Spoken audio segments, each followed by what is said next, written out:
Maka dunia ini sebenarnya isinya tidak banyak, hanya 4 saja. Nauzubillah, punya ilmu agama, mengerti, tapi bukan untuk menunjukkan yang hak dan membatilkan yang batil, bukan untuk liihqaqil haq wa ibtalil batil. Sesungguhnya sama saja dengan Bal'am. Innahu min Sulaiman, innahu min Sulaiman wa innahu bismillahirrahmanirrahim.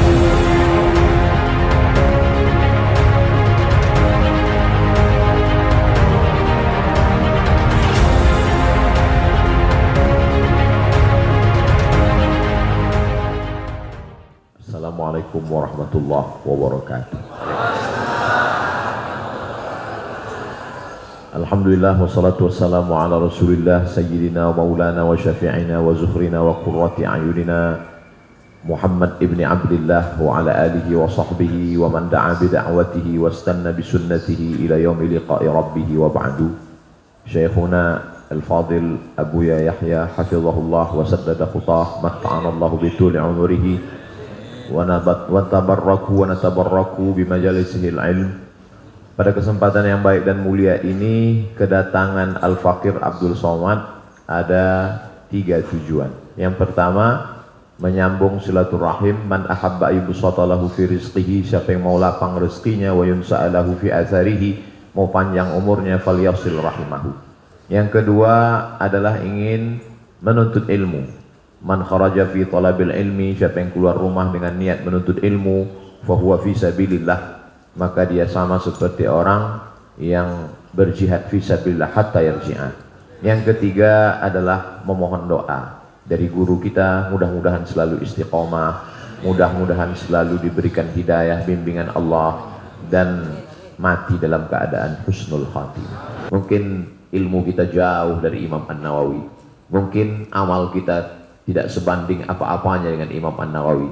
Tapi kalau kita mendekatkan diri dengan cara mengkaji kitabnya, mengamalkan amalannya, meneruskan sunnah Rasulullah SAW, maka pesan Nabi, almar'u ma'aman ahab, orang akan selalu bersama dengan siapa yang dia cintai.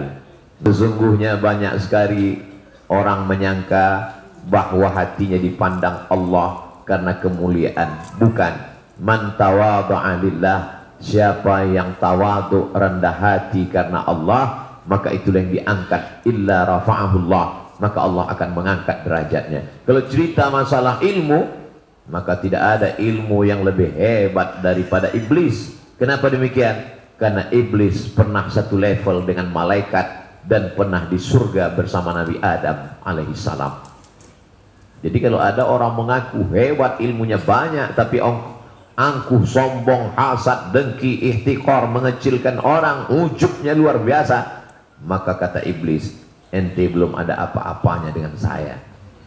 Itulah mengapa kata Allah Subhanahu wa ta'ala, jangan sampai ada angkuh sombong dalam hati.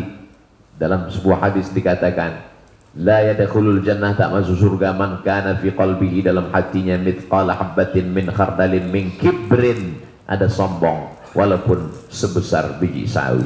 Ketika tadi saya turun, Al-Faqir Abdul Somad turun menginjakkan kaki di pesantren Al-Bahjah, lalu kemudian Masya Allah para santri turun menyambut, mencium tangan Ustadz Abdul Somad. Santri yang bersalaman mencium tangan, hatinya bersih, rendah, tunduk, dia mengecilkan dirinya di hadapan Allah. Dia merasa tidak punya apa-apa, dia merasa tidak ada level apa-apa karena kerendahan hatinya itulah. Adapun Abdul Somad dengan angkuh dan sombongnya, bukan menarik tangannya, malah ngasih semua. Ayo, siapa lagi? Siapa? Silakan.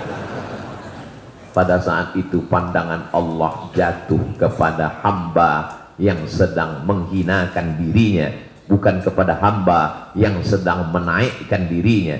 Makanya diungkapkan, i'jabul mar'i binafsihi unwanu dha'fi aqlihi. Orang yang ujub merasa kagum dengan dirinya, itu menunjukkan lemah akalnya. Kelihatannya besar isi kepalanya, tapi sebenarnya tak sesuai dengan kadar otaknya. Akalnya terlalu kecil, karena sesungguhnya orang-orang yang dibesarkan Allah Subhanahu wa ta'ala, dia sadar yang besar itu bukan dia, yang dibesarkan itu dia. yang membesarkan itu Allah. Itulah mengapa selalu dia angkatkan kedua tangannya dan dia berkata Allahu Akbar. Itulah mengapa selalu dia katakan subhanallah walhamdulillah wala ilaha illallah wallahu akbar wala haula wala quwata illa billah. Ini semua alat untuk mencuci karat-karat yang ada di dalam hati.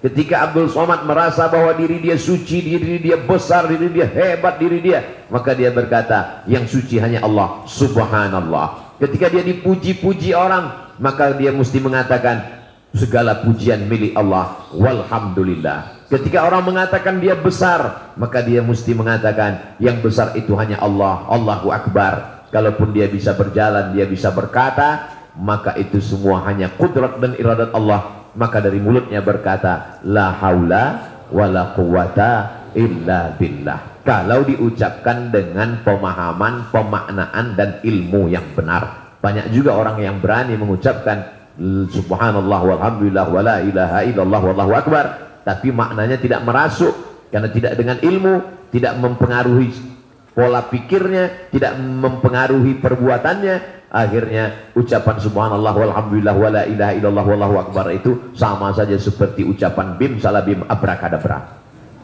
Tidak berefek, tidak memberikan pengaruh.